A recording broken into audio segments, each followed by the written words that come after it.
Neural control and coordination.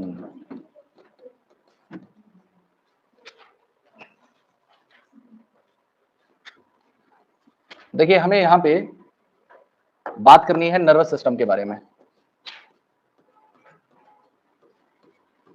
हमें यहाँ पे नर्वस सिस्टम के बारे में पढ़ना है। तो देखिएगा होता क्या है बेटा, नर्वस सिस्टम का काम होता है हमारी बॉडी के अंदर सबसे पहला कंट्रोल और कोऑर्डिनेट करना, कंट्रोल एंड कोऑर्डिनेट करना बॉडी एक्टिविटीज को। और दूसरा काम है नर्वस सिस्टम का किसी भी स्टिमुलाई के लिए रेस्पॉन्ड करना और किसी भी स्टिमुलाई को जो किसी इंफॉर्मेशन की फॉर्म में आ रही है उसको प्रोसेस करना। ये सारे काम हमारे नर्वस सिस्टम के होते हैं। अब बात यह है कि हमारे नर्वस सिस्टम को कैटेगराइज किया जाए तो हम लोग नर्वस सिस्टम को दो मेन कैटेगरी में बांट सकते हैं। सबसे पहला होता है जिसे हम लोग कहते हैं सेंट्रल नर्वस सिस्टम, जिसे मैं शॉर्ट में सीएनएस लिख रहा हूं, और दूसरा नर्वस सिस्टम होगा जिसे हम लोग कहेंगे पेरिफेरल नर्वस सिस्टम, जिसे मैं पीएनएस लिख रहा हूं। Central nervous system main processing unit है, जिसे हम लोग थिंकर या प्रोसेसर भी कह सकते हैं, और इसके अंदर दो मेन पार्ट्स हैं, एक ब्रेन और दूसरा स्पाइनल कॉर्ड। और देखिए हमारी नर्वस सिस्टम के साथ में एक पॉइंट और याद रखिएगा कि नर्वस सिस्टम एंडोक्राइन सिस्टम के साथ इंटीग्रेट करता है और हमारी बॉडी के अंदर होम्योस्टेसिस को भी मेंटेन करने का काम करता है, मतलब होम्योस्टेसिस को परफॉर्म कराता है। मतलब सारी जो बैलेंसेस हैं हमारी बॉडी में उन्हें मेंटेन करने का काम भी हमारे इस नर्वस सिस्टम का है, अलॉन्ग विद एंडोक्राइन सिस्टम। वो पॉइंट मैं आपको लिखवा दूंगा। मैंने बताया कि central nervous system main processing unit था, जो थिंकर या प्रोसेसर होगा, जिसमें आपका ब्रेन और स्पाइनल कॉर्ड आता है। और पेरिफेरल नर्वस सिस्टम के अंदर जितनी भी नर्व्स हैं जो इस सीएनएस के साथ में, मतलब स्पाइनल कॉर्ड और ब्रेन के साथ में एसोसिएटेड होंगी, वो पीएनएस के अंदर कंसीडर की जाती है। तो पेरिफेरल नर्वस सिस्टम के अंदर हम लोग दो तरीके के नर्व्स के बारे में पढ़ेंगे। एक होती हैं जिन्हें कहते हैं हम लोग बेटा सेंसरी नर्व, जो किसी भी मैसेज को सेंस ऑर्गन से ब्रेन तक ले जाने का काम करेंगी, और दूसरा जो ब्रेन से सेंस ऑर्गन तक लाने का काम करती है उन्हें हम लोग कहते हैं मोटर नर्व। उन्हें हम लोग नाम देते हैं मोटर नर्व। अब ये जो मोटर नर्व होती है बेटा, इस मोटर नर्व को भी मैं दो तरीके से कैटेगराइज कर सकता हूं। इसके अंदर एक आएगा जिसे हम लोग कहते हैं सोमैटिक नर्वस सिस्टम, जो कंट्रोल करती है स्केलेटल मसल्स को, और दूसरी होती है जिसे कहते हैं हम लोग autonomic nervous system. Autonomic nervous system जितने भी इनवॉलेंट्री एक्शंस हैं उन्हें कंट्रोल करने का काम करता है। तो देखिए सोमैटिक नर्वस सिस्टम का काम हो गया क्या, जितने भी वॉलेंट्री एक्शंस हैं जो स्केलेटल मसल की मदद से हो रहे हैं वो सोमैटिक नर्वस सिस्टम कंट्रोल करेगा। और ऑटोनॉमिक नर्वस सिस्टम का काम क्या होगा, जितने भी आपके इनवॉलेंट्री एक्शंस हैं उन्हें कंट्रोल करने का काम करता है। और ऑटोनॉमिक नर्वस सिस्टम में भी दो तरीके के सिस्टम हो सकते हैं। एक होता है जिसे हम लोग कहते हैं सिंपैथेटिक नर्वस सिस्टम, और दूसरे को हम लोग कहते हैं parasympathetic nervous system. Parasympathetic nervous system, देखिए इन दोनों में अंतर क्या है। जैसे सपोज करो आपके हार्ट रेट को इंक्रीज करना है तो sympathetic nervous system heart rate को इंक्रीज करेगा, उसको नॉर्मलाइज करना है तो पैरासिम्पैथेटिक नर्वस सिस्टम उसे नॉर्मलाइज करेगा। सपोज करो किसी ब्लड वेसल की स्मूथ मसल में वैसो कॉन्स्ट्रिक्शन करना है तो स्मूथ ये जो सिंपैथेटिक नर्वस सिस्टम है ये उसे कॉन्स्ट्रिक्ट करेगा, और पैरासिम्पैथेटिक उसे वापस उसी कंडीशन में डायलेट करने का काम करेगा। तो ये जो काम करेगा उसका जस्ट अपोजिट काम पैरासिम्पैथेटिक करने वाला है। मतलब ये किसी चीज को करता है तो उसको नॉर्मल स्टेट में लाने का काम पैरासिम्पैथेटिक नर्वस सिस्टम करेगा। तो ये हमारे सेंट्रल नर्वस मतलब नर्वस सिस्टम था, जिसको मैंने शुरुआत में सेंट्रल नर्वस सिस्टम और पेरिफेरल नर्वस सिस्टम में डिवाइड किया था। सेंट्रल नर्वस सिस्टम थिंकर और प्रोसेसर है, जिसमें ब्रेन और स्पाइनल कॉर्ड होगी, और पेरिफेरल नर्वस सिस्टम के अंदर जितनी भी एसोसिएटेड नर्व हैं, चाहे वो स्पाइनल हो, चाहे वो स्पाइनल कह रहा हूं, चाहे वो सेंसरी हो, चाहे वो मोटर हो। देखो सेंसरी नर्व का काम होगा कि किसी भी सेंसरी ऑर्गन से या वो किसी बॉडी पार्ट से ब्रेन तक मैसेज को या स्टिमुलाई को पहुंचाना, और मोटर नर्व का काम होगा ब्रेन से वापस बॉडी पार्ट तक उस मैसेज को पहुंचाना। तो ये दोनों के बीच में अंतर हो गया। बाकी मैंने बताया था कि मोटर नर्व को हम लोगों ने दो तरीके से डिवाइड किया, एक स्केलेटल मसल को कंट्रोल करने के लिए सोमैटिक नर्वस सिस्टम, और ऑटोनॉमिक नर्वस सिस्टम। मैं यहाँ पे लिख दे रहा हूँ इसकी फुल फॉर्म को भी, एसएनएस का मतलब है सोमैटिक नर्वस सिस्टम, और ये हो गया ऑटोनॉमिक। तो नाम से पता चल रहा है जितने भी हमारी बॉडी के अंदर ऑटोमेटिक फंक्शन है, ऑटोमेटिक मतलब जिनको हम कंट्रोल नहीं कर रहे हैं, जो इनवॉलेंट्री हैं, वो सारे के सारे ऑटोनोमिक नर्वस सिस्टम से कंट्रोल किए जाएंगे। ठीक है, तो यहाँ पे इसमें अगर लिखना चाहो तो लिख सकते हो वॉलेंट्री एक्शन यहाँ से कंट्रोल हो रहे हैं और इनवॉलेंट्री एक्शन यहाँ से कंट्रोल हो रहे हैं, और इनवॉलेंटरी जितने एक्शंस हैं वो सब यहाँ से कंट्रोल होंगे। और इसको भी कैटेगराइज किया सिंपैथेटिक में और पैरासिम्पैथेटिक में। तो सिंपैथेटिक किसी भी चीज को इंक्रीज करने का काम करेगा, जैसे ब्रीदिंग रेट को बढ़ाना, हार्ट रेट को बढ़ाना, वैसोकॉन्स्ट्रिक्शन कराना, ठीक है। और पैरासिम्पैथेटिक नर्वस सिस्टम उसको नॉर्मल स्टेट में लाने का काम करेगा। बस ये दोनों के बीच में फर्क होता है।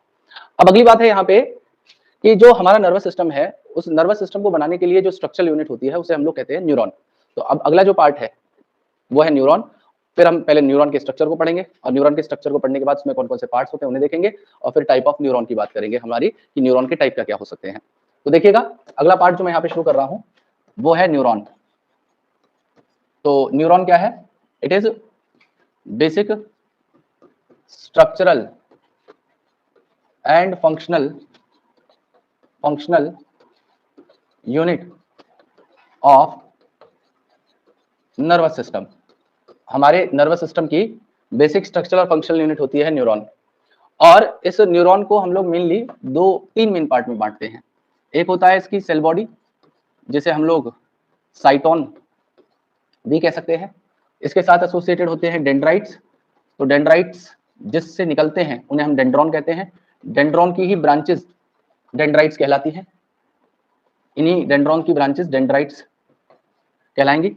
और इसी तरीके से एक पार्ट होता है जिसे एक्सॉन कहा जाता है। अगर एक्सॉन ब्रांच बनाता है तो उसे एक्सोनाइट कहते हैं। और जहां पे एक्सॉन खत्म होता है उस पॉइंट को एक्सॉन टर्मिनल कहा जाता है।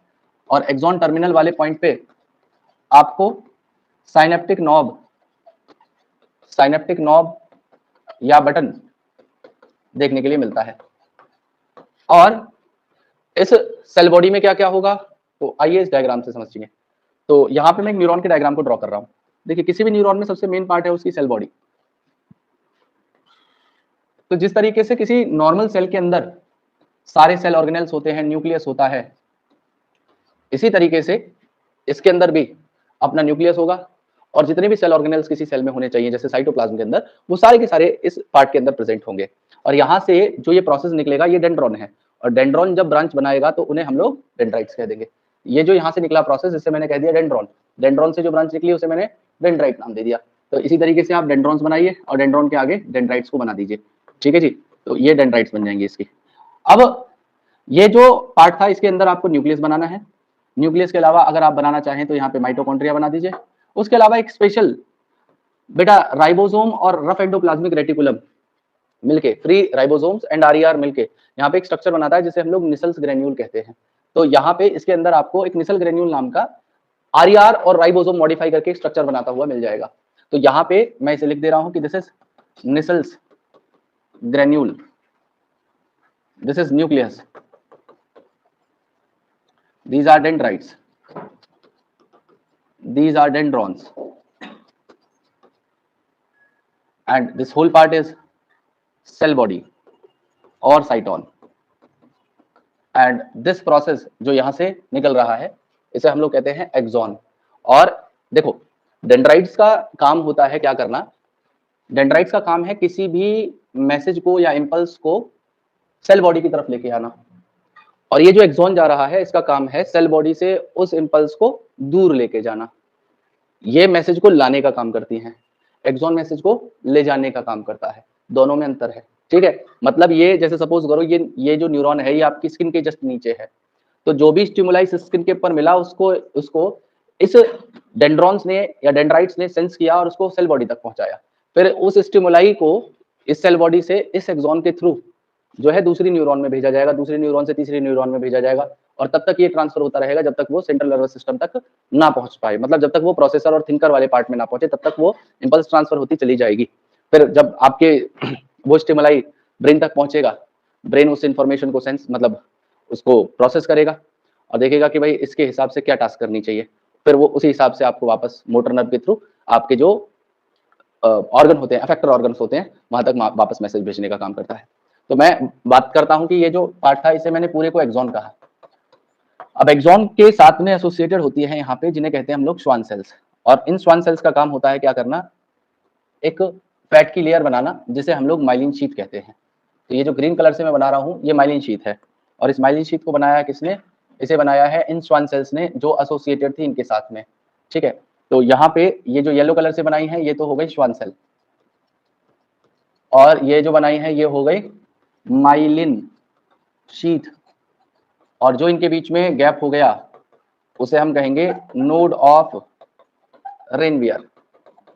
इसे हम लोग नाम देंगे नोड ऑफ रेनवियर। जो इन माइलिन शीथ के बीच में ये जो गैप रह गए हैं, ये नोड ऑफ रेनवियर कहलाते हैं। और यहाँ पे ये जो हिस्सा है, ये एक्सॉन का टर्मिनल पार्ट है, और एक्सॉन टर्मिनल आते आते ये जो पार्ट होते हैं, इन्हीं को हम लोग साइनेप्टिक नॉब कह देते हैं, जो आगे चल के साइनेप्स बनाते हैं दूसरी न्यूरॉन के साथ में मिलके। आगे चल के पढ़ेंगे कि हम लोग जो साइनेप्स होता है, वो पहली न्यूरॉन का एक्सॉन टर्मिनल और दूसरी न्यूरॉन का डेंड्राइट वाला पार्ट मिलके साइनेप्स की फॉर्मेशन करता है। उसी जंक्शन को हम लोग साइनेप्स कहेंगे। ठीक है, अब यहाँ पे मैंने ये तो बता दिया आपको कि ये सारी चीजें थी। अच्छा, ये माइलिन शीथ क्या करती है? तो माइलिन शीथ का काम है इंसुलेशन करना। इंसुलेशन करने का मतलब क्या है कि जैसे सपोज करो किसी भी नर्व के अंदर बहुत सारे न्यूरॉन का एक बंडल जा रहा है, तो बहुत सारे न्यूरॉन के बंडल एक दूसरे के पैरेलली ऐसे लगे एक्सॉन होंगे। अब इन एक्सॉन में, इसमें सपोज करो ये सेंसरी न्यूरॉन है और दूसरी वाली मोटर न्यूरॉन है। अब इसमें एक इंपल्स जा रही है, इसमें इंपल्स आने का काम करेगी। तो जिस तरीके से इलेक्ट्रिसिटी वायर को चारों तरफ से कोट किया जाता है, देखो प्लास्टिक से, जितने भी इलेक्ट्रिसिटी वायर होते हैं वो सब चारों तरफ से किसी ना किसी प्लास्टिक कोटिंग से कवर्ड होते हैं। वो किस लिए होते हैं? इंसुलेशन प्रोवाइड करने के लिए। किस तरीके का इंसुलेशन? जैसे सपोज करो वो जो बाहर से वो जो जा रही है उसके अंदर कई सारे तार है। अब सपोज करो एक रेड कलर का, एक ग्रीन कलर का, एक ब्लैक कलर का, व्हाइट कलर का, कई तरीके का तार होंगे वहां पे। अगर हमें उसे इंसुलेट ना करें तो उससे क्या कंडीशन हो सकती है? वहां पे शॉर्ट सर्किट हो सकता है, आसानी से हो जाएगा।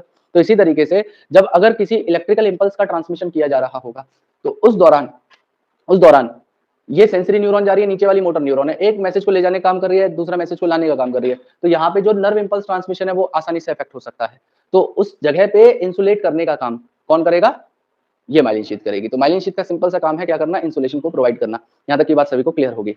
अब हम लोगों ने क्या किया हुआ है, एक्सॉन वाले पार्ट पे जरूरी नहीं है कि हमेशा माइलिन शीथ मौजूद हो। दो तरीके की माइलिन शीथ, मतलब दो तरीके की एक्सॉन हो सकती हैं।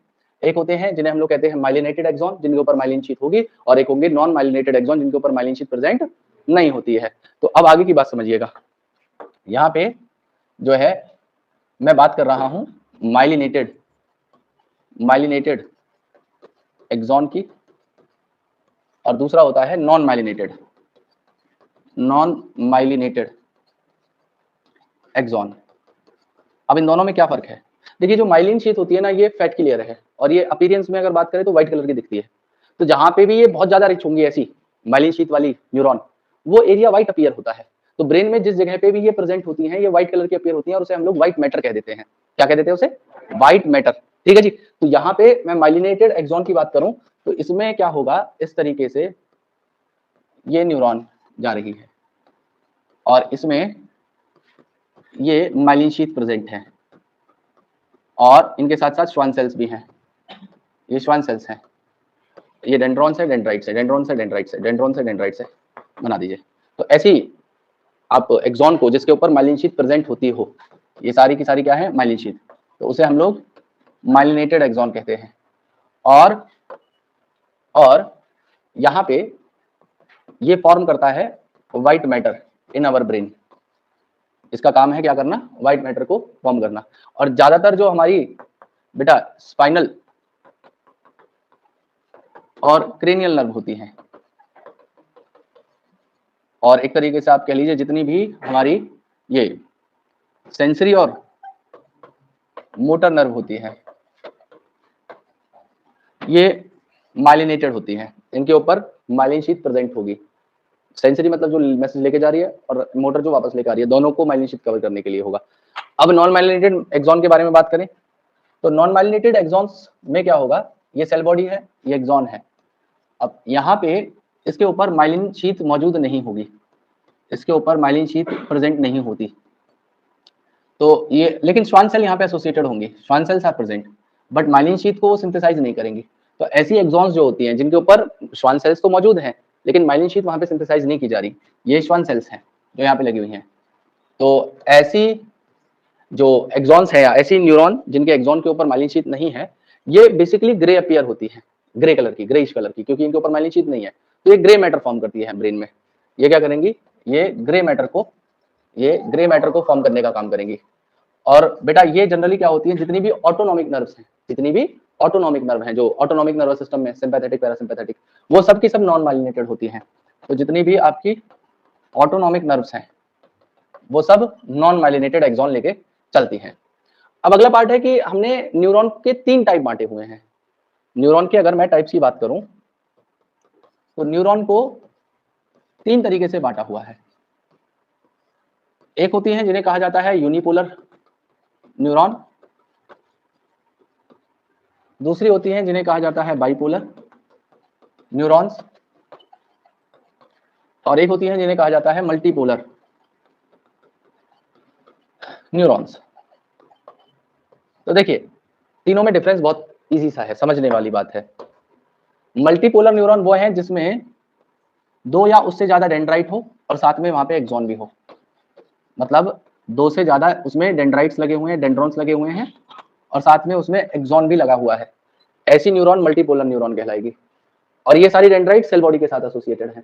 बाइपोलर में क्या हो जाएगा कि यहाँ पे इस तरीके से सेल बॉडी है और इसमें एक एक्सॉन इस तरीके से निकला और एक इस जगह से डेंड्राइट्स निकली हुई है, तो एक डेंड्राइट एक एक्सॉन, ये इसकी सेल बॉडी हो गई।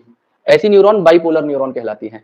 ये बाइपोलर न्यूरॉन आईज में प्रेजेंट होती है और ईयर में प्रेजेंट होती है। कैसे? जैसे आई के अंदर क्या होता है, जो भी इमेज फॉर्म होती है उसको एक ऑप्टिक नर्व ब्रेन तक ले जाने का काम करती है, तो वो बाइपोलर नेचर की होती है, मतलब उसका एक एंड तो होता है आईज के पास में और दूसरा एंड होता है ब्रेन के पास में। तो यहाँ पे इसने सेंस किया, उस मैसेज को इस तरीके से पहुंचाया और इस वाले एंड का काम है ब्रेन तक उस मैसेज को पहुंचाना। तो ये ऐसी न्यूरॉन जिसमें केवल एक डेंड्राइट हो और एक एक्सॉन हो, उसे हम लोग बाइपोलर कहेंगे। और जिसमें 2 से ज्यादा डेंड्राइट्स और एक एक्सॉन हो, वो मल्टीपोलर न्यूरॉन कहलाएगी। ज्यादातर जितने भी हमारे ब्रेन के अंदर, सेरिब्रल कॉर्टेक्स के अंदर जो न्यूरॉन होती हैं वो मल्टीपोलर नेचर की होंगी, और ये ऐसी आईज के अंदर और ईयर के अंदर आपको बाइपोलर नेचर की न्यूरॉन देखने के लिए मिलेंगी। और यूनिपोलर न्यूरॉन वो होती हैं जो पूरी डेवलप नहीं हुई, उसमें बस सेल बॉडी है और एक्सॉन है, उसके अंदर केवल सेल बॉडी है और एक्सॉन है, कोई भी डेंड्राइट नहीं है, तो इसमें केवल एक ही पोल है इसका, दैट इज एक्सॉन ओनली, तो इसलिए इसे यूनिपोलर। ऐसी न्यूरॉन एम्ब्रियोनिक स्टेज पे होती है, ऐसी न्यूरॉन एम्ब्रियोनिक स्टेज पे फॉर्म होती है। ठीक है, जब कंप्लीटली नर्वस सिस्टम डेवलप नहीं हुआ होता तो उस टाइम पे न्यूरॉन ऐसी होती है, फिर बाद में वो धीरे धीरे डिफरेंशिएट होती हैं और मल्टीपोलर या बाइपोलर जिस नेचर का उन्हें बनना है वो बन जाती है। अब यहाँ पे अगली बात है जो थोड़ी, अब तक वाली बातें तो ऐसी थी कि जो आपने पहले भी पढ़ी होंगी किसी ना किसी क्लास में, लेकिन अब जो मैं शुरू करने वाला हूँ वो थोड़ा सा कॉम्प्लिकेटेड प्रोसेस है, तो मैं सभी लोगों की अटेंशन चाहूंगा। ठीक है, और टॉपिक का नाम है generation and conduction of nerve impulse, मतलब किसी नर्व इंपल्स का कैसे बनती है, जनरेट कैसे होती है और उसको फिर कंडक्ट कैसे किया जाता है। तो बड़े ध्यान से सुनिएगा, यहाँ पे वही कॉन्सेप्ट दोबारा लगेगा जो पोलराइजेशन, डीपोलराइजेशन और रीपोलराइजेशन हमने पढ़ा था कभी, resting membrane potential, action potential पढ़ा था हमने, वही कॉन्सेप्ट अब यहाँ पे दोबारा लगने वाला है। वो कॉन्सेप्ट क्या होगा उसको ध्यान से समझिएगा। देखिए यहाँ पे टॉपिक का मैं नाम लिख दे रहा हूं, generation and conduction of nerve impulse. किसी भी नर्व इंपल्स का जो है जनरेशन और कंडक्शन किस तरीके से होता है। तो देखिए यहां पे जब भी एक्सॉन या न्यूरॉन रेस्टिंग स्टेट पे है, रेस्टिंग क्या मतलब, वहां पे किसी भी स्टिमुलाई को नहीं भेजा गया है, किसी स्टिमुलाई को उसने रिसीव नहीं किया है, रेस्टिंग स्टेट पे वो न्यूरॉन है, तो उसमें क्या होगा, जैसे ये न्यूरॉन है तो इसके जो एक्सॉन वाला पार्ट है ना, केवल मैं इतने हिस्से को बनाऊंगा, ठीक है, पूरे एक्सॉन को बनाऊंगा, ये पूरी न्यूरॉन नहीं बनाई जाएगी। और ध्यान रखना, देखो यहाँ पे साइटोप्लाज्म है तो इसके अंदर भी कोई ना कोई तो साइटोप्लाज्म होगा, तो एक्सॉन के अंदर जो प्रेजेंट साइटोप्लाज्म होता है उसे हम लोग एक्सोप्लाज्म कहते हैं। क्या कहते हैं उसे? एक्सोप्लाज्म। तो ध्यान रखिएगा, अब मैं क्या कर रहा हूँ, रेस्टिंग स्टेट बता रहा हूँ। तो रेस्टिंग स्टेट में ये एक्सॉन है, ये रेस्टिंग स्टेट में एक्सॉन है। तो इसमें क्या होता है बेटा, यहाँ पे ना बहुत सारे अलग अलग तरीके के आयन चैनल्स होते हैं, यहाँ पे बहुत सारे अलग अलग तरीके के आयन चैनल्स लगे होते हैं, और जनरली जो आयन चैनल्स आपको याद रखने हैं वो है एक तो सोडियम, दूसरा पोटेशियम, जो आपको याद रखना होगा। तो इसकी जो मेम्ब्रेन होती है, ये जो अंदर इसके भरा हुआ है इसे तो कह दूंगा एक्सोप्लाज्म, ये हो गया अंदर की तरफ एक्सोप्लाज्म, और ये बाहर आउटसाइड है इसकी। तो एक्सोप्लाज्म के अंदर जनरली क्या होता है, जो पोटेशियम होता है वो बहुत ज्यादा हाई कंसंट्रेशन में होता है, सोडियम लो कंसंट्रेशन में होता है, और कुछ नेगेटिव चार्ज प्रोटीन यहाँ पे हाई कंसंट्रेशन में होते हैं। तो पोटेशियम हाई कंसंट्रेशन में होगा अंदर, और सोडियम लो कंसंट्रेशन में होगा, और नेगेटिव चार्ज प्रोटीन जो है वो भी हाई कंसंट्रेशन में अंदर की तरफ प्रेजेंट होती हैं। और ये इसलिए होता है क्योंकि यहाँ पे जो पोटेशियम के लिए चैनल है वो तो परमिएबल होगा। परमिएबल का मतलब है कि पोटेशियम बाहर जा सकता है, अंदर जा सकता है, इसके लिए परमिएबिलिटी है। सोडियम और नेगेटिव चार्ज प्रोटीन, सोडियम के लिए और नेगेटिव चार्ज प्रोटीन के लिए ये जो जगह होती है ये इम्परमिएबल होती है। मतलब यहां से सोडियम नॉर्मली और नेगेटिव चार्ज प्रोटीन ना तो अंदर जा सकती ना बाहर आ सकती। और इसमें एक और आयन चैनल लगा होता है जो जिसे हम लोग सोडियम पोटेशियम पंप कहते हैं। तो अब ये सोडियम पोटेशियम पंप क्या करता है, लगभग 3 सोडियम को बाहर भेज देता है और 2 पोटेशियम को अंदर भेजता है। तो आप देखिए, अगर 2 पोटेशियम अंदर आ रहे हैं और 3 सोडियम बाहर जा रहे हैं तो ज्यादा पॉजिटिव चार्ज बाहर जा रहा है, 2 और वहां पे 3 है, अंदर 2 आ रहे हैं पॉजिटिव और 2 बाहर जा रहे हैं, 3 बाहर जा रहे हैं पॉजिटिव, तो बाहर ज्यादा पॉजिटिव जा रहा है, अंदर की तरफ क्या होगा, नेगेटिव हो जाएगा। तो इस कारण से क्या होता है, अंदर का जो मेम्ब्रेन पोटेंशियल होता है, या मैं इसको दूसरी भाषा में बोलूं तो मैं इस तरीके से कह सकता हूं कि किसी भी रेस्टिंग मेम्ब्रेन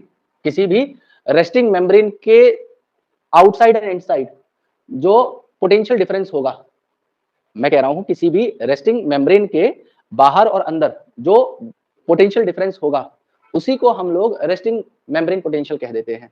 तो रेस्टिंग मेम्ब्रेन पोटेंशियल में क्या होगा, अंदर की तरफ ज्यादा नेगेटिव चार्ज होगा। अच्छा, ये मक्खी कर रही है परेशान, अंदर की तरफ नेगेटिव चार्ज ज्यादा होगा, कंपैरेटिवली बाहर की तरफ पॉजिटिव चार्ज ज्यादा होगा। तो अगर आपने देखा तो मेम्ब्रेन के अंदर की तरफ नेगेटिव था और बाहर की तरफ पॉजिटिव था। तो इसी रेस्टिंग मेम्ब्रेन के जो चार्ज डिफरेंस है मेम्ब्रेन पे, उसी को क्या कह देंगे, रेस्टिंग मेम्ब्रेन पोटेंशियल या आरएमपी कह देंगे। और किसी भी मेम्ब्रेन का जो रेस्टिंग मेम्ब्रेन पोटेंशियल है वो -70 मिलीवोल्ट होता है, -70 मिलीवोल्ट होता है, मतलब अंदर नेगेटिव चार्ज बहुत ज्यादा होता है। क्लियर है मेरी बात आपको? अब मैंने बताया कि एक्सोप्लाज्म के अंदर पोटेशियम ज्यादा है, सोडियम कम है, नेगेटिव चार्ज प्रोटीन ज्यादा है, तो बाहर की तरफ क्या होना चाहिए, बाहर की तरफ पोटेशियम को कम होना चाहिए, और सोडियम ज्यादा जा रहा है तो सोडियम ज्यादा होना चाहिए, और नेगेटिव चार्ज प्रोटीन जो है वो भी कम होनी चाहिए।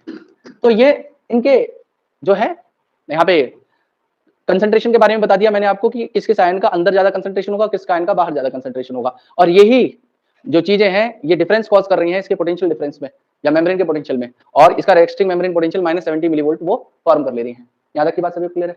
अब सपोज करो कोई स्टिमुलाई आया, तो मैंने बोला जब मेम्ब्रेन रेस्टिंग स्टेट पे थी तब ये कंडीशन थी। अब वहां पे किसी भी स्टिमुलाई को दिया गया, तो स्टिमुलाई दिया जाएगा तो ऑब्वियस सी बात है, सपोज मैंने यहाँ पे अपने हाथ को टच किया है तो ये मैंने स्टिमुलाई दिया है। अब ये स्टिमुलाई मेरे हाथ ने सेंस किया, या यहाँ पे जो न्यूरॉन रही होंगी उन्होंने सेंस किया और उस मैसेज को ब्रेन तक पहुंचाने की कोशिश की गई होगी। तो इस जगह पे जो न्यूरॉन रही होगी उसके अंदर कोई ना कोई इंपल्स तो जनरेट होनी चाहिए। तो ध्यान रखना, मिनिमम अमाउंट ऑफ स्टिमुलाई जिसकी वजह से कोई नर्व इंपल्स जनरेट हो जाए उसे हम लोग थ्रेशोल्ड स्टिमुलाई कहते हैं। मिनिमम अमाउंट ऑफ स्टिमुलाई मतलब वो मिनिमम अमाउंट किसी भी स्टिमुलस का जिससे कोई नर्व इंपल्स बन जाए वो थ्रेशोल्ड स्टिमुलाई कहलाएगा। ठीक है जी केजरीवाल जी, समझ में आ रही है आपको मेरी बात? पक्का आंख खोल के सो रहे हो? अब इधर देखिए, यहां पे स्टिमुलाई दिया गया, अब स्टिमुलाई देने की वजह से क्या होगा, मेम्ब्रेन रेस्टिंग मेम्ब्रेन पे तो पोटेंशियल पे तो रह नहीं पाएगी, ना रेस्टिंग स्टेट पे रह पाएगी। तो स्टिमुलाई देने से क्या होता है, इस मेम्ब्रेन के ऊपर लगे हुए जो चैनल्स हैं वो ओपन हो जाएंगे। इस मेम्ब्रेन के ऊपर लगे हुए जो सोडियम आयन चैनल्स हैं, सोडियम आयन चैनल हैं वो ओपन हो जाएंगे, और सोडियम आयन चैनल ओपन होने की वजह से बहुत सारे सोडियम आयन अंदर की तरफ एकदम इन्फ्लक्स हो जाएगा, इनका बहुत सारे सोडियम आयन का इन्फ्लक्स हो जाएगा। अब अचानक से इतने सारे सोडियम आयन एक साथ अंदर आ जाए तो अंदर जो चार्ज पहले कितना नेगेटिव हुआ करता था वो क्या हो जाएगा, पॉजिटिव हो जाएगा। तो यहाँ पे सोडियम अंदर आने की वजह से इस जगह पे, इसको मैं पॉइंट ए लिख दे रहा हूं इस जगह को, और इस जगह को पॉइंट बी कह रहा हूं। अच्छा, ये जो काम हुआ है सोडियम आयन चैनल को ओपन करना, ये बहुत छोटे समय के लिए हुआ, कुछ मिली सेकंड के लिए हुआ था। मतलब किसी सेकंड के भी फ्रैक्शन को देखें तो उतने में बस सोडियम आयन चैनल ओपन करे, बहुत सारे सोडियम आयन अंदर आए, और ये किस वजह से सोडियम आयन चैनल ओपन हुआ? स्टिमुलाई की वजह से, स्टिमुलाई आने की वजह से। ऐसा होता है कि बहुत सारे ना ऐसे होते हैं, एक तो होते हैं जो प्रेशर से, प्रेशर गेटेड आयन चैनल कहते हैं उन्हें। मतलब सपोज करो यहाँ पे मैंने हाथ से प्रेशर लगाया, तो उससे क्या होगा, कोई आयन चैनल ओपन होगा, उस आयन चैनल से कुछ आयन अंदर जाएंगे, तो वो क्या करेंगे, जैसे -70 मिली वोल्ट था, उसके आयन चैनल ओपन होने की वजह से पॉजिटिव चार्ज अंदर गया तो -55 मिली वोल्ट हो गया, मतलब पॉजिटिव की तरफ आना शुरू हुआ। जैसे ही -55 मिली वोल्ट पहुंचा, वोल्टेज गेटेड आयन चैनल भी होते हैं। वोल्टेज गेटेड का मतलब है कि एक स्पेसिफिक वोल्टेज आने के बाद में वो आयन चैनल ओपन हो जाए। तो सपोज करो -70 पे voltage gated ion channel open नहीं हो रहा, वो voltage gated ion channel open होगा -55 मिली वोल्ट पे, तो पहले प्रेशर की वजह से उसको इस पे पहुंचाया, फिर voltage gated ion channel open हुए, फिर और ज्यादा वो पॉजिटिव की तरफ आया, और ऐसे ही आयन चैनल होते होते वो 0 मिली वोल्ट तक होता है। फिर उसके बाद में जब और ज्यादा पॉजिटिव चार्ज अंदर जाएगा तो मैक्सिमम प्लस 30 मिली वोल्ट तक यहाँ पे चार्ज जनरेट हो जाएगा, और यहाँ पे एक छोटी सी इलेक्ट्रिक करंट यहाँ पे जनरेट होगा। जैसे मैंने कभी आपको वहां पे बताया था, इंपल्स बनी थी हार्ट के अंदर, याद है आपको? हार्ट में भी एक इंपल्स बनी थी जो प्रोपोगेट हुई थी, या एक्शन पोटेंशियल बना था जो पूरे हार्ट के अंदर प्रोपोगेट हुआ था। तो इसी तरीके से जब बहुत सारे आयंस अंदर आएंगे, तो अब क्या होगा, जो चार्ज का डिफरेंस पहले आ रहा था, वो चार्ज का डिफरेंस रिवर्स हो जाएगा, मतलब अंदर पॉजिटिव ज्यादा हो जाएंगे। लेकिन ऐसा नहीं है कि पूरी मेम्ब्रेन पे ऐसा होगा, आगे की तरफ अभी भी नेगेटिव चार्ज ही रहेगा, आगे की तरफ अभी भी नेगेटिव चार्ज ही रहेगा। बस जिस हिस्से में यहाँ पे पॉइंट ए पे आयन चैनल ओपन हुआ था, तो उसी के थ्रू सोडियम आयन अंदर की तरफ आ गए, और यहाँ पे सोडियम की कंसंट्रेशन बहुत ज्यादा बढ़ गई। लेकिन जैसे ही सोडियम अंदर इन्फ्लक्स किए गए, तो तुरंत उसके बाद में सोडियम आयन चैनल को क्लोज कर दिया जाएगा, और वापस वही कर दिया जाएगा, पोटेशियम के लिए उसको ओपन कर दिया जाएगा। ठीक है, तो एकदम इन्फ्लक्स हुआ, बंद कर दिया, और वापस नॉर्मल स्टेट में पहुंचा दिया। लेकिन इन्फ्लक्स होने की वजह से ये जो पॉजिटिव चार्ज यहाँ पे बहुत सारे आ गए थे, अब ये पॉजिटिव चार्ज क्या करेंगे, आगे की तरफ प्रोपोगेट करना शुरू करेंगे, पॉइंट बी की तरफ। ये पॉइंट बी है, और बाहर की तरफ यहाँ पे पॉजिटिव पॉजिटिव पॉजिटिव पॉजिटिव है। ठीक है, यहाँ पे पॉजिटिव पॉजिटिव पॉजिटिव है। तो अब ये जब आगे की तरफ बढ़ेगा, तो ये नेगेटिव पॉजिटिव हो जाएगा, और पीछे वाला नेगेटिव होता चला जाएगा। मैं क्या कह रहा हूं, जब पहले यहाँ पॉजिटिव था, ये आगे प्रोपोगेट होगा, तो ये पॉजिटिव चार्ज आगे शिफ्ट हो जाएगा, और पीछे की तरफ वो नेगेटिव होता चला जाएगा। और सर्किट को कंप्लीट करने के लिए क्या होगा, ये पॉजिटिव चार्ज इस तरफ ट्रांसफर हो जाएगा। आगे मेरी बात समझ में? पहले नेगेटिव ये था, ये आगे ट्रांसफर हो गया, इसको पॉजिटिव मिल गया, पीछे वाला नेगेटिव हो गया। जैसे ये अब आगे ट्रांसफर होगा, तो ये पॉजिटिव हो जाएगा, पीछे वाला नेगेटिव हो जाएगा, आगे ट्रांसफर होगा, ये पॉजिटिव हो जाएगा, ये नेगेटिव हो जाएगा। मतलब ऐसे आगे पॉजिटिव चार्ज ट्रांसफर होता चला जाएगा, पीछे वाला नेगेटिव होता चला जाएगा। और बाहर की तरफ भी ऐसे ही, इस तरफ पॉजिटिव चार्ज इस तरफ शिफ्ट होगा, ताकि सर्किट कंप्लीट हो सके। क्लियर है मेरी बात आपको? और ऐसा होने की वजह से क्या होगा, अंदर की तरफ जो पॉजिटिव चार्ज बन रहा है, ये एक पोटेंशियल डिफरेंस फिर से क्रिएट करेगा। जब मेम्ब्रेन के ऊपर स्टिमुलाई को जो है दिया गया, तो उस कंडीशन में यहाँ पे एक एक्शन पोटेंशियल या डीपोलराइजेशन वाली स्टेट आ जाएगी। यहाँ पे डीपोलराइजेशन हो जाएगा, और डीपोलराइजेशन जो होता है वो +30 मिली वोल्ट का होगा, वो +30 मिली वोल्ट का होगा, और इसी को हम लोग एक्शन पोटेंशियल कहते हैं। अब क्या होगा, एक्शन पोटेंशियल जनरेट हो गया, इंपल्स बनी थी, अब वो इंपल्स ऐसे प्रोपोगेट होती हुई चली गई नर्व के थ्रू। अब इसको तो वापस लेके आना है उसी स्टेट पे, तो फिर से उसी कंडीशन को ला दिया जाएगा। यहाँ पे देखो, 3 सोडियम बाहर जाएंगे, 2 पोटेशियम अंदर आएंगे। क्लियर हो रही है मेरी बात आपको? वही स्टेट दोबारा आ जाएगी। तो इसके बाद में तुरंत जब मेम्ब्रेन को वापस इस स्टेट पे लाया जाएगा, तो जो डीपोलराइजेशन हुआ था वो वापस पोलराइज स्टेट पे जाना चाहेगा। ये जो रेस्टिंग मेम्ब्रेन पोटेंशियल वाली कंडीशन होती है, इसी को क्या कहते हैं हम लोग, पोलराइज स्टेट। क्लियर हो रही है मेरी बात आपको? तो यहाँ पे पोलराइज स्टेट से डीपोलराइज स्टेट आई, अब डीपोलराइज स्टेट वापस एक इंपल्स बन गई, आगे प्रोपोगेट हो गई। अब ऐसा थोड़ी है कि स्टिमुलाई बार बार मिल रहा है, बार बार इंपल्स बनाए, तो तब जब तक दूसरा इंपल्स वहां पे स्टिमुलाई ना मिले, वापस उसको रेस्टिंग स्टेट पे भेज दिया जाएगा। और रेस्टिंग स्टेट पे भेजने वाली कंडीशन को हम लोग क्या कहेंगे, रीपोलराइजेशन। क्या कहेंगे इसे? रीपोलराइजेशन। तो यहाँ पे अब क्या होगा, यहाँ पे रीपोलराइजेशन हो जाएगा, और डीपोलराइज से मेम्ब्रेन रीपोलराइज होके फिर पोलराइज स्टेट पे पहुंच जाएगी। क्लियर है? तो ये जो अचानक से डीपोलराइजेशन और रीपोलराइजेशन हुआ, उसी बीच में इंपल्स प्रोपोगेट हो गई थी, और ये सारा काम जो है ना, ये बहुत जल्दी हुआ। इतना क्योंकि हुआ कि आप मतलब समझ लीजिए, आप मेरी बात आप सुन रहे हो, मैं बोल रहा हूं, आप प्रोसेस कर रहे हो। ये जो स्टिमुलाई मैं दे रहा हूं, ये आपकी नर्व ने आपके ब्रेन तक पहुंचाया, आपने इंटरप्रेट भी कर लिया उस बात को। तो ये जितने भी काम होने थे वो बहुत क्विकली हुए, बहुत क्विकली होता है ये काम, मतलब मिली सेकेंड्स में सारा काम हो जाता है, जिसको मेरे को समझाने में काफी ज्यादा समय लगा। अब जो ये मैंने बताया है, इसी को मैं स्लाइड से बताऊंगा, न्यूरॉन वाला पार्ट में बाद में समझाऊंगा। ठीक है, न्यूरॉन वाला जो हिस्सा था अभी जो मैंने पहले बताया, वो तो बेसिक पार्ट था, उसे मैं बाद में बताऊंगा। पहले मैं इस वाले हिस्से को एक बार आपके सामने एक्सप्लेन करता हूं, तो ध्यान से समझिएगा।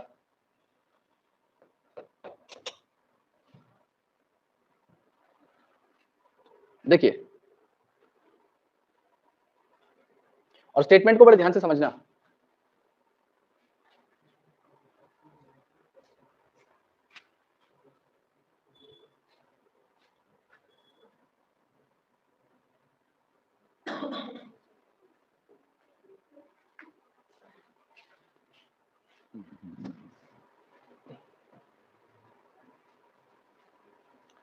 देखिए जी, इंपल्स ट्रांसमिशन में 3 मेन स्टेप है। सबसे पहला मेंटेन करना रेस्टिंग मेम्ब्रेन पोटेंशियल को, दूसरा काम है एक्शन पोटेंशियल और तीसरा काम है जो एक्शन पोटेंशियल बना उसको आगे प्रोपोगेट करना। ये 3 मेन स्टेप है। सबसे पहला काम था रेस्टिंग मेम्ब्रेन पोटेंशियल को मेंटेन करना। तो यहाँ पे शुरुआत से समझिएगा। इन्होंने बताया कि न्यूरल मेम्ब्रेन के ऊपर बहुत सारे सिलेक्टिवली परमिएबल आयन चैनल्स होते हैं। जब भी मेम्ब्रेन या न्यूरॉन रेस्टिंग पोजीशन पे होती है और न्यूरॉन किसी भी इंपल्स को कंडक्ट नहीं कर रही होती, तो एक्सोनल मेम्ब्रेन ज्यादा परमिएबल होती है किसके लिए? पोटेशियम के लिए, और इम्परमिएबल होती है सोडियम के लिए, और इम्परमिएबल होती है किसके लिए? नेगेटिवली चार्ज प्रोटीन के लिए। ये बात सबसे पहले शुरुआत में बताई गई थी आपको। और ये किसके? एक्सोप्लाज्म के अंदर, मतलब ये चीजें एक्सोप्लाज्म में ना जा सकती ना आ सकती, केवल पोटेशियम को छोड़ के। फिर यहाँ पे बताया हुआ है इसी वजह से पोटेशियम जो है और नेगेटिवली चार्ज प्रोटीन एक्सोप्लाज्म के अंदर, मतलब इस अंदर, ठीक है, क्या होती है? ज्यादा हाई होती है। किसका किसका? पोटेशियम का और नेगेटिवली चार्ज प्रोटीन एक्सोप्लाज्म में ज्यादा होगी और सोडियम एक्सोप्लाज्म में कम होगा। लेकिन बाहर देखेंगे तो जस्ट उल्टा होगा। Outside the axon low concentration of potassium लेकिन हाई कंसंट्रेशन ऑफ सोडियम बाहर की तरफ प्रेजेंट होगा। और इसी की वजह से एक आयनिक और कंसंट्रेशन ग्रेडियंट रेस्टिंग मेम्ब्रेन पे क्रिएट हो जाता है। और इसमें एक स्पेशल पंप है, सोडियम पोटेशियम पंप, जो इस ग्रेडियंट को मेंटेन करने में और बड़ा रोल प्ले करेगा। तो आयनिक ग्रेडियंट को मेंटेन करने के लिए एक एक्टिव ट्रांसपोर्ट करता है ion channel, that is sodium potassium pump, जो 3 सोडियम को आउटवर्ड और 2 पोटेशियम को सेल के अंदर भेजता है, जिसकी वजह से आउटर सरफेस और ज्यादा पॉजिटिवली चार्ज हो जाएगा और अंदर वाला सरफेस और ज्यादा नेगेटिवली चार्ज हो जाएगा। और वही इलेक्ट्रिकल पोटेंशियल डिफरेंस जो अक्रॉस द रेस्टिंग मेम्ब्रेन होता है, उसी को हम लोग रेस्टिंग मेम्ब्रेन पोटेंशियल या रेस्टिंग पोटेंशियल कह देंगे। लेकिन हमेशा रेस्टिंग पोटेंशियल नहीं होगा, आगे कभी ना कभी स्टिमुलाई आएगा तो एक्शन पोटेंशियल भी जनरेट करना पड़ेगा। तो अब एक्शन पोटेंशियल कैसे जनरेट किया जाएगा? जब भी स्टिमुलस को अप्लाई किया, वो मेम्ब्रेन, वो जगह मेम्ब्रेन की जिसपे स्टिमुलस को दिया गया वो पॉइंट ए था जो मैंने लिखा था, वो एकदम परमिएबल हो जाएगा किसके लिए? सोडियम के लिए, जिसकी वजह से रैपिड इन्फ्लक्स होगा किसका? बहुत सारे सोडियम आयंस का, और रिवर्सल हो जाएगी पोलैरिटी, मतलब आउटर नेगेटिव हो जाएगा, अंदर की तरफ पॉजिटिव हो जाएगा। और वो कंडीशन क्या कहलाएगी? डीपोलराइजेशन वाली स्टेट। और वही इलेक्ट्रिकल पोटेंशियल डिफरेंस जो डीपोलराइजेशन में होती है अक्रॉस द प्लाज्मा मेम्ब्रेन, उसे हम लोग क्या कहते हैं? Action potential. और यही एक्शन पोटेंशियल एक नर्व इंपल्स बन जाएगी। अब इन्होंने अगली बात बताई है कि ए साइड क्या है? बी साइड है। तो आउटर सरफेस ज्यादा पॉजिटिव है लेकिन इनर सरफेस नेगेटिव है। तो एज अ रिजल्ट जो करंट है वो पॉइंट ए से बी की तरफ जाएगा। तो आप इधर देखिए, आप देखो ये पॉजिटिव चार्ज इधर मूव करता जा रहा है, ये आगे चला गया, पीछे वाला नेगेटिव हो गया। जब ये आगे की तरफ और बढ़ जाएगा, देखो ये आगे की तरफ और बढ़ गया तो पीछे वाला नेगेटिव हो गया, और इस जगह से पॉजिटिव चार्ज को इधर भेज दिया गया। देखो अगर आप शुरुआत में देखो तो बाहर पॉजिटिव है, अंदर नेगेटिव है। जब सोडियम आयन अंदर आए तो अंदर पॉजिटिव हो गया, इस तरफ बाहर की तरफ पॉजिटिव था, है ना। और जब ये आगे प्रोपोगेट हुआ, ये आगे की तरफ बढ़ा तो पॉजिटिव चार्ज को इधर भेजा गया। देखो ये आगे बढ़ा, इधर पॉजिटिव गया तो इधर वाले पॉजिटिव इधर शिफ्ट हो गए, और जहां जहां पॉजिटिव चार्ज जा रहा है बाहर बाहर नेगेटिव चार्ज होता चला जा रहा है ना। तो यही बात यहाँ पे लिखी गई है कि करंट फ्लो कर रहा है इनर सरफेस पे पॉइंट ए से बी पे, लेकिन आउटर सरफेस पे भी करंट फ्लो कर रहा है बी से वापस ए की तरफ टू कंप्लीट द सर्किट, जो मैंने आपको शुरुआत में बताया था। और इसी वजह से पोलैरिटी रिवर्स हो जाती है और एक्शन पोटेंशियल जनरेट हो जाएगा पॉइंट बी पे, और एक्शन पोटेंशियल साइड ए से जो है अराइव हो जाएगा साइड बी पे, और कॉन्सिक्यूटिवली ये सीक्वेंस रिपीट होता चला जाएगा बी से सी पे, मतलब अगर आप इसमें पॉइंट का नाम देना चाहें, सी से डी पॉइंट पे, ऐसे आगे की तरफ ये बढ़ता हुआ चला जाएगा। और यहीं पे अगली बात ये लिखी हुई है कि this sequence is repeated along the axon and impulse is conducted. यही सीक्वेंस लगातार रिपीट होता चला जाएगा और इंपल्स आगे की तरफ कंडक्ट होती हुई चली जाएगी। और बाद में क्या किया जाएगा? मैंने एक बात बताई थी कि जो सोडियम आयन अंदर आया था वो बहुत थोड़ी देर के लिए था, तो वही बात लिखी हुई है कि जो परमिएबिलिटी सोडियम आयन के लिए दी गई थी वो एक्सट्रीमली शॉर्ट लिव्ड थी, उसको क्विकली फॉलो किया जाएगा। परमिएबिलिटी एकदम तुरंत किसके लिए वापस आ जाएगी? पोटेशियम के लिए वापस आ जाएगी, और पोटेशियम वापस डिफ्यूज होना शुरू हो जाएगा, जिसकी वजह से रेस्टिंग मेम्ब्रेन पोटेंशियल वापस रिस्टोर हो जाएगा। और इसी कंडीशन को हम लोग क्या कह रहे थे? रीपोलराइजेशन होना। और इसकी वजह से जो फाइबर है ये वापस रेडी हो जाएगा फर्दर स्टिमुलेशन के लिए। जब दोबारा स्टिमुलेशन मिलेगा, यही सारा जो शुरुआत से लेकर अब तक का सीक्वेंस है ये फिर से रिपीट होगा। ठीक है जी, तो यहां तक की बात थी। अब जो मैंने आपको बताया था कि पहले वाली स्लाइड मुझे बतानी थी, उस पहले वाली स्लाइड को भी समझिएगा। देखिए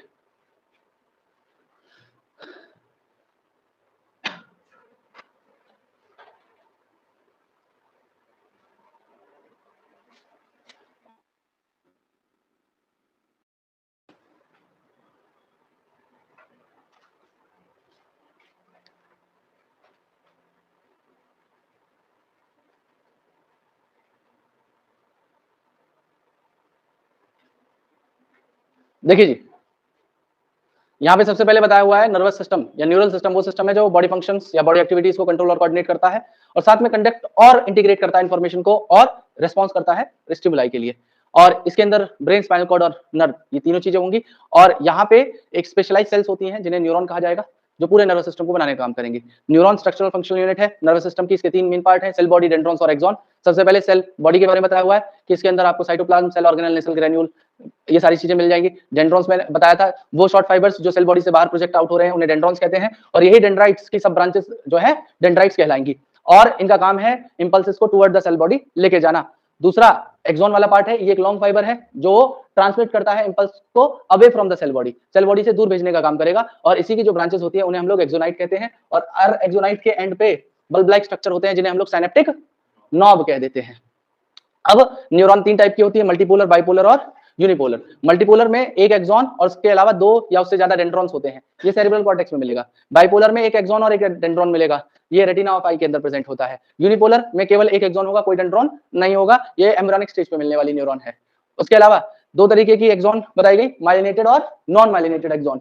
तो सबसे पहले माइलिनेटेड एक्सॉन में बताया हुआ है कि इन एक्सॉन्स को चारों तरफ से एनवेलप करने के लिए श्वान सेल्स होती हैं जो माइलिन शीथ फॉर्म करेंगी अराउंड द एक्सॉन, और यहाँ पे ये जनरली कहाँ पे, स्पाइनल और क्रेनियल नर्व के अंदर मिल जाती है। जितनी भी हमारी स्पाइनल और क्रेनियल नर्व है, स्पाइनल नर्व वो है जो स्पाइनल कॉर्ड के साथ एसोसिएटेड नर्व है, और ब्रेन से जो नर्व एसोसिएटेड है उन्हें हम लोग क्रेनियल नर्व कह देते हैं। अभी आगे चल के बताऊंगा कि 12 पेयर हमारी हमें पढ़नी है क्रेनियल नर्व और 31 पेयर होती है ये स्पाइनल नर्व, ठीक है जी। और व्हाइट कलर एरिया ये माइलिन शीथ फॉर्म करवाती है, ठीक है, और वो व्हाइट मैटर फॉर्म करेगा, और जो गैप होते हैं एडजेसेंट माइलिन शीथ के बीच में उन्हें हम लोग नोड ऑफ रेनवियर कह देते हैं। फिर नॉन माइलिनेटेड न्यू एक्सॉन के बारे में बताया है कि इनके पास में श्वान सेल्स तो होंगी लेकिन ये माइलिन शीथ को नहीं सिंथेसाइज कर रही होंगी, या माइलिन शीथ वहां पे एब्सेंट होगी, और ये ग्रे कलर एरिया फॉर्म करती हैं क्योंकि इनके पास माइलिन शीथ नहीं है, इसलिए ग्रे मैटर फॉर्म करती हैं। और जितनी भी ऑटोनॉमिक और सोमैटिक न्यूरल सिस्टम में नर्व होती हैं वो सारी की सारी नॉन माइलिनेटेड नेचर की होंगी।